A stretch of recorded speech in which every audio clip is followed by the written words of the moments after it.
Today's topic is stress and how do we manage it?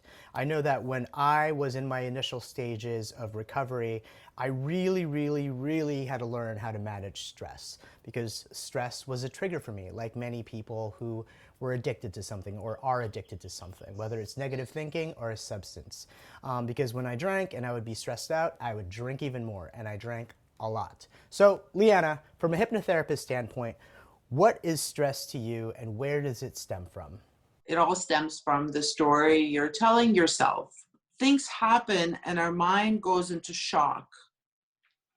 We feel, oh my God, I don't know how I'm going to handle this. What am I going to do? Instantly, we get to that place and we create this turmoil in our own mind.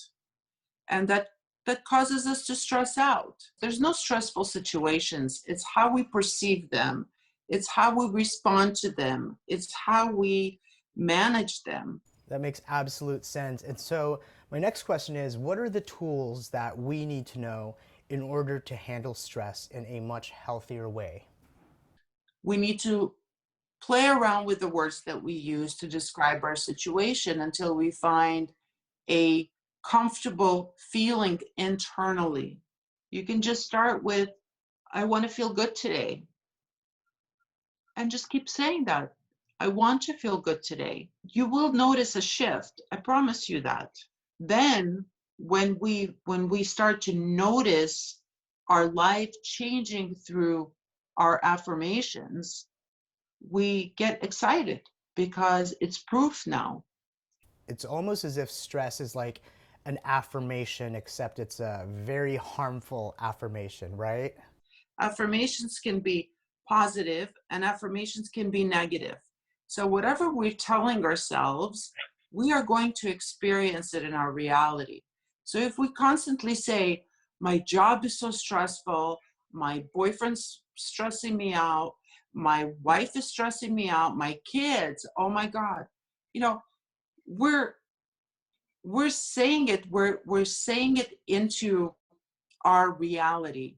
We're confirming it that this is how we feel. So we have to change the way we're describing our situations to ourselves in our mind, to other people. We have to be very mindful how we're expressing ourselves. That makes absolute sense to me. And so, what I want to know, and what I think the viewers and listeners should know, is how do you handle stress within relationships? Specifically, with loved ones or maybe even coworkers, people that are definitely in our circle that we deal with on a daily basis. What are your thoughts on stress and relationships? Stress in relationships. Yeah, we can create a stressful situation because we might have small children at home or adult children that we're worried about, and we can we can say, oh my God, they just don't know how to behave, they stress me out. But we can also say, I'm going to appreciate the time that I have with my children. I'm going to enjoy and appreciate the time I have at work. Kind of embrace everything that is happening in your life so that you can live in peace in your mind. So if our mind is at peace, our life is at peace. A lot of times when I start working with my clients, I ask them, you know, simple question. They say, I'm stressed out. And I say, how would you rather feel? And they said, I don't want to be stressed out. Well, that's not the right way. But that's still negative. We have to change it to a positive. I want to feel comfortable spending time with my children. I want to feel comfortable spending time with my boyfriend, my husband, my friends. I want to be at peace. I want to be present. I want to enjoy the moments that we have. I'm going to look for everything that is positive in those moments. And so we're mentally preparing ourselves to have that type of experience. And I know that in my sessions with you, you've often said you have to be aligned with your own truth. I know what that means. Some people may not. So, can you elaborate? What does it mean when you say you have to be aligned with your own truth? When we're in alignment with our truth, we experience peace and comfort. You know, that feeling where we don't feel like we need to run somewhere, that feeling, it's a very comfortable feeling. That's when we're in alignment. That's where our thoughts are in alignment with our truth. When we're not in alignment with our truth, we feel anxious. We feel worried. We can't sit still. We need to run. We need to do something. That's when our thoughts are not in alignment with our truth. There's always going to be things happening around us in the life, but we can still feel at peace. So when I say in alignment with your truth, that means that it's kind of like you're home and you've arrived. Ooh, I love that. And something that I want the viewers and listeners to know too is that this is a practice. Like, this is not like the flip of a switch where you put it out into the universe and then like a prize falls out of the sky. It's not that type of thing. And I say that because once people start to think positively, and then they're not getting the results that they want, or a setback comes along, then they go, see, it's not working. Like, and then they go back into being stressed. They go back into anxiety and depression and all that. Can you just talk to me a little bit about how this is an ongoing thing? It's a work in progress. The universe will answer you and present a situation that you might have to go through to get to that happiness. You know, so you're taking steps. So there's different pathways that open up to lead you there. When working with people, in my experience, you know, they get to a really good place, and they've, you know, practiced, you know, their affirmations and did the work, and then they get to a place where they self-sabotage. You know, they want that amazing career, but then they have to, you know, work harder towards getting it, you know, put more energy, put more effort, and that's uncomfortable. That's something new. So they give up. And then they say, oh, well, this doesn't work, this, you know, positive thinking and affirmation. They give up because it gets difficult, but only because it's something new to their subconscious mind and to their experience, and they don't know how to handle it. So a lot of people give up right before they succeed.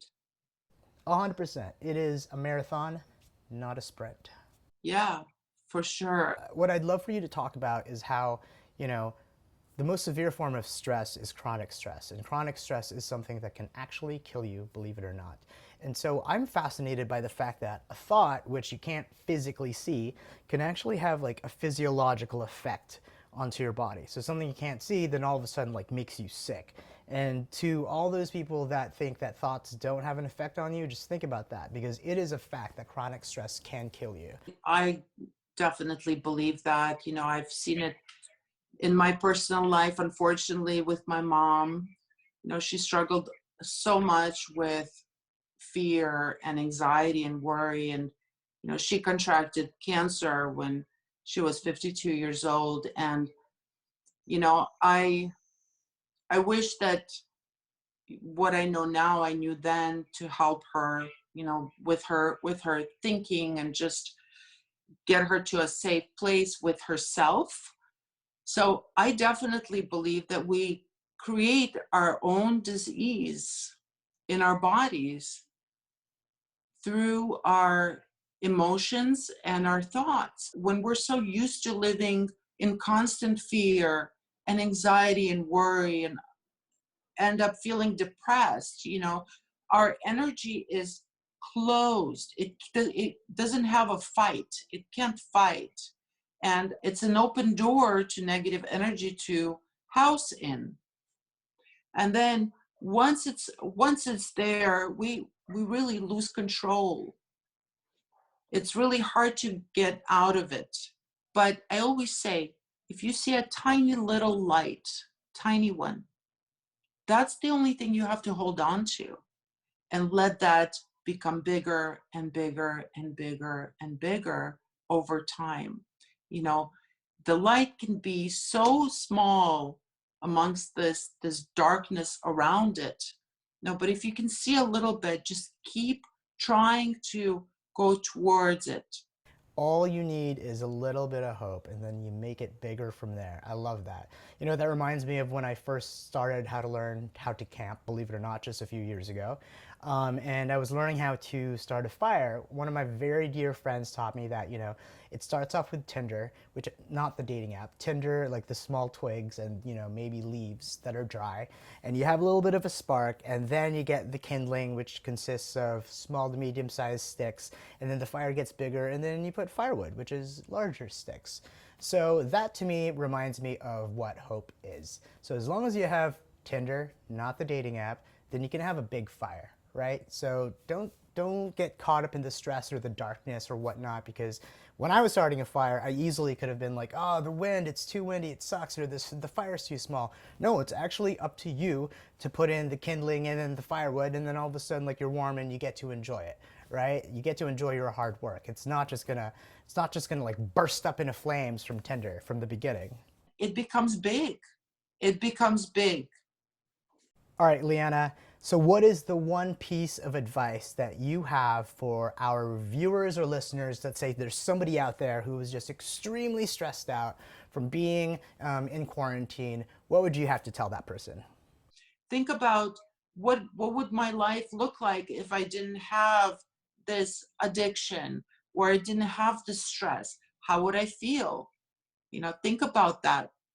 Give yourself some time to explore your ideas, your thoughts, your visions. You know, discover yourself through that. And I always say, you know, imagine what your life would be like if you were sober. Imagine what you'd be doing if you were sober. Imagine how your relationships would be. Imagine how your career life would be. Imagine how you'd feel. So take some time to just imagine and play around. The mind is very powerful. We just really need to know how to use it correctly. Leanna, thank you so much. That is all very valuable advice. So there you go, guys. We're too blessed to be stressed. And if you're stressed out, there's ways out of it. Just listen to the tips that we talked about, specifically Leanna's amazingness. And so, Leanna, if anybody wants to work with you or do a session or even more sessions with you, how can they reach out? Thank you, Joel. You can just go directly to my website at leannalapidus.com. That's LEANNALAPIDUS.com. You can go to contact form, fill it out, and I also offer free consultations. So I would love to get connected with you and answer any questions that you may have. And her Instagram is at Leanna Lapidus Hypnotherapy. Mine is at Joel Rolampios. Make sure to like this video, subscribe to this channel, leave a comment below, and tell us what you want us to talk about. I know there's a lot of things that we should talk about in terms of mental health and recovery. So let us know. I want to thank you guys so much for watching. Don't go anywhere because there's so many more videos that we've made and more to come. See you guys later.